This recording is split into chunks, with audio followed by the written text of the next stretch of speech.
Hi friends, welcome to RR சமையலறை. இன்னைக்கு hotel style உருளைக்கிழங்கு குருமா எப்படி பண்ணுறதுன்னு பார்க்கலாம் வாங்க. அதுக்கு 600 கிராம் உருளைக்கிழங்கு எடுத்துருக்கேங்க. இதை கழுகி சுத்தம் பண்ணிவிட்டு ரெண்டாக கட் பண்ணி குக்கரில் சேர்த்துக்கோங்க.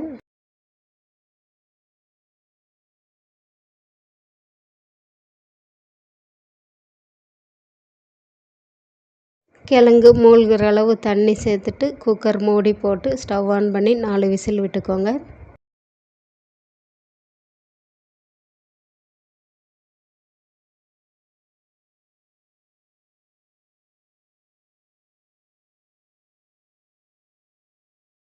அடுத்து 2 பச்சை மிளகாவை இதை மாதிரி நீல வாக்கில் கட் பண்ணிக்கோங்க. இது கூட 3 பெரிய சைஸ் வெங்காயம் இதை மாதிரி கட் பண்ணிக்கோங்க. வெங்காயம் கொஞ்சம் பெருசாக கட் பண்ணால் குருமாவுக்கு டேஸ்ட்டாக இருக்குங்க.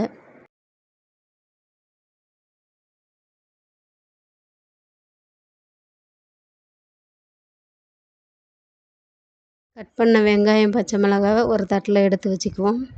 இது கூட பழுத்த 3 தக்காளி மீடியம் சைஸ் நீல வாக்கில் கட் பண்ணி எடுத்துக்கோங்க.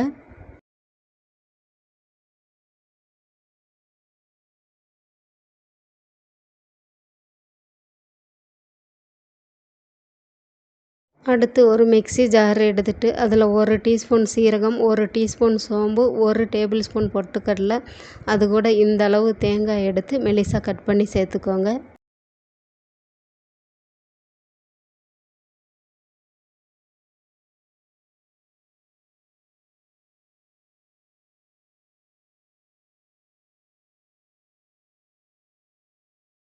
இதை தண்ணி விட்டு ஃபைன் பேஸ்ட்டாக அரைச்சி எடுத்துக்கோங்க.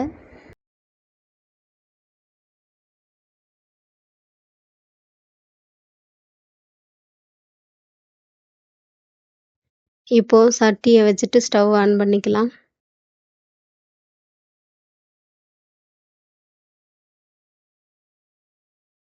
சட்டி சூடானதும் 1½ டேபிள் ஸ்பூன் அளவு கடலெண்ணெய் ஊற்றிக்கோங்க.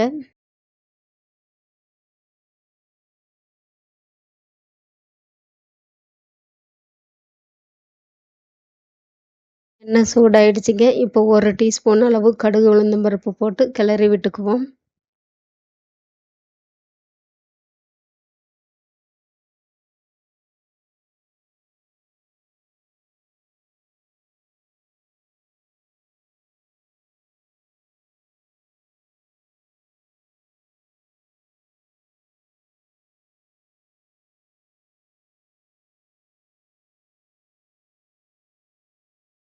கடுகு பொரிஞ்சதும் இது கூட கருவேப்பிலை சேர்த்துக்கோங்க. அடுத்ததாக வெங்காயம் பச்சை மிளகாய் சேர்த்து கிளறி விட்டுக்கோங்க.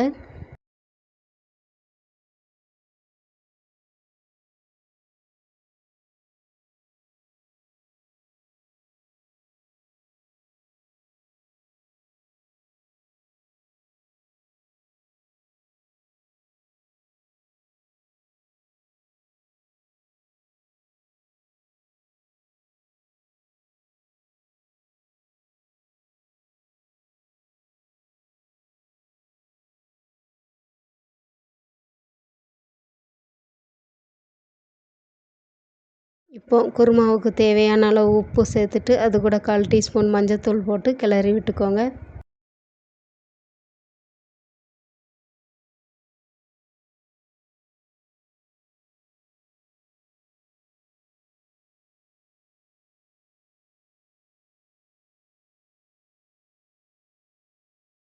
வெங்காயம் கண்ணாடி பதம் வதங்கினதுக்கப்புறம் கட் பண்ணி வச்சுருக்கிற தக்காளி சேர்த்து கிளறி விட்டுக்கோங்க. தக்காளி கொஞ்சம் வதங்கினதுக்கப்புறம் மூடி போட்டு 2 நிமிஷம் சிம்லேயே விட்டுருங்க. இப்போ மூடியை ஓப்பன் பண்ணிவிட்டு கொஞ்சம் கிளறி விட்டுக்கோங்க. அடுத்ததாக இது கூட 1 டீஸ்பூன் தனியாத்தூள், 1 டீஸ்பூன் தனி மிளகாத்தூள் சேர்த்து மிளகாத்தூளோட பச்சை வாசம் போகிற வரைக்கும் கிளறி விட்டுக்கோங்க.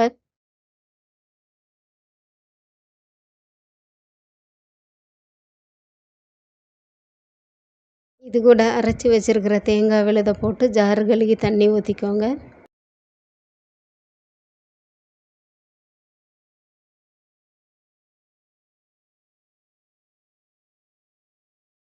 இப்போது நல்லா கிளறி விட்டு பாருங்கள், கெட்டியாக இருக்குது. இன்னும் கொஞ்சம் தண்ணி தேவைப்படுது. நமக்கு எந்தளவு தண்ணி தேவையோ அந்தளவு தண்ணி ஊற்றிக்கலாம். இப்போது இதை மூடி வச்சு கொதிக்க விட்டுருவோம். தேங்காவோட பச்சை வாசம் போகட்டும். 2 நிமிஷம் கழிச்சு மூடியை ஓப்பன் பண்ணி பாருங்கள். தேங்காவோட பச்சை வாசம் போயிடுச்சுங்க. இப்போது நம்ம மேஷ் பண்ணி வச்சுருக்கிற உருளைக்கிழங்கை இது கூட சேர்த்து கலக்கி விட்டுட்டு 2 நிமிஷம் சிம்மில் போட்டுருங்க.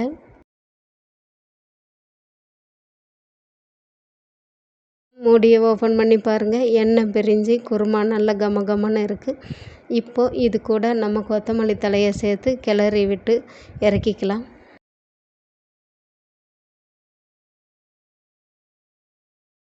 இப்போ ஹோட்டல் ஸ்டைல் உருளைக்கிழங்கு குருமா ரெடி ஆயிடுச்சுங்க. இது பூரி, சப்பாத்தி, தோசையோட சாப்பிட ரொம்ப சூப்பராக இருக்கும். ட்ரை பண்ணி பாருங்கள். இந்த வீடியோ உங்களுக்கு பிடிச்சிருந்தால் லைக் பண்ணுங்கள், ஷேர் பண்ணுங்கள், கமெண்ட் பண்ணுங்கள், சப்ஸ்கிரைப் பண்ணுங்கள். தேங்க்யூ.